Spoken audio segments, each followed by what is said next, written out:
বন্ধুর গার্লফ্রেন্ড নিয়ে আড্ডা দিতেছি, ঠিক আছে? এটা খুবই ভালো। এখন দেখার বিষয় আছে আশেপাশে কি কোনো পাট ক্ষেত আছে?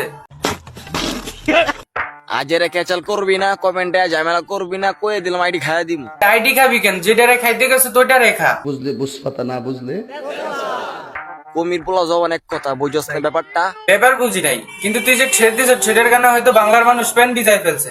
আমি বিশ্বাস করি না। কাজটা আমিও করতে পারতেছি না। হুজুররা ইসলাম ভিডিও রেখে হালাল ভালোবাসার কথা বলতেছে। এইটাও সম্ভব? হ্যাঁ, এটা সম্ভব। বিশ্বাস না হয় তো এই ভিডিওটা দেখেন। ওই টিকটকের কিউট কিউট হুজুরানিরা পড়াশোনা করতে আর ভালো লাগে না, কি করব? ভালো একটা উপদেশ দিয়ে যাও। কে রে ভাই? টিকটকার হুজুরনিরা কি তোর আম্মা লাগে নাকি যে গার্জিয়ানদের কাছ থেকে উপদেশ চাস? না মানে এটা কোনো কথা? তুই উপদেশ নিবি মাদ্রাসার হুজুরদের কাছ থেকে, তুই মাদ্রাসার হুজুরানিদের কাছ থেকে কিসের জন্য উপদেশ নিবি? তুই কতটা বেহায়াতি।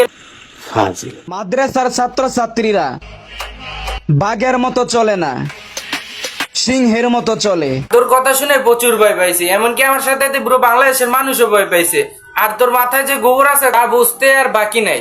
এটা বলার কিছু নেই। ভাবছিলাম ভালো হয়ে যামু, কিন্তু তোরা ভালো হতে দিলি না। মাথায় গোবর থাকা হুজুরের রূপ হচ্ছে এটা। উপরে উপরে দেখতে ভালো, কিন্তু ভিতর দিয়ে শয়তানের উপরেরটা। Correct. Finally 5 million follower done. আমার না ওমর ভাইয়ের। আরে ভাই এরকম করে বলতেছেন যেন আপনার 5 মিলিয়ন ফলোয়ার হয়ে গেছে। No sir no. উমর ভাই 5 মিলিয়ন ফলোয়ার হয়ে গেছে, উইশ করতেছে, এটা স্বাভাবিক বিষয়। কিন্তু এটা শুনে আবার কিছু কিছু লোকের পিছনও চুলকায়। বলেন কি?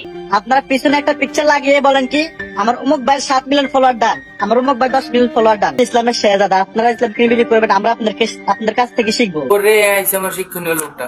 জীবনে একবার হলেও তো ওয়াজ মাহফিল শুনছ, হুজুরদের কথা শুনছ।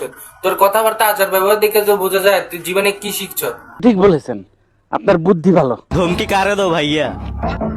আমার দেখে কি ফেরেশতা মনে হয়? না, তোরা দেখতে শয়তানের বাচ্চার মতন লাগে।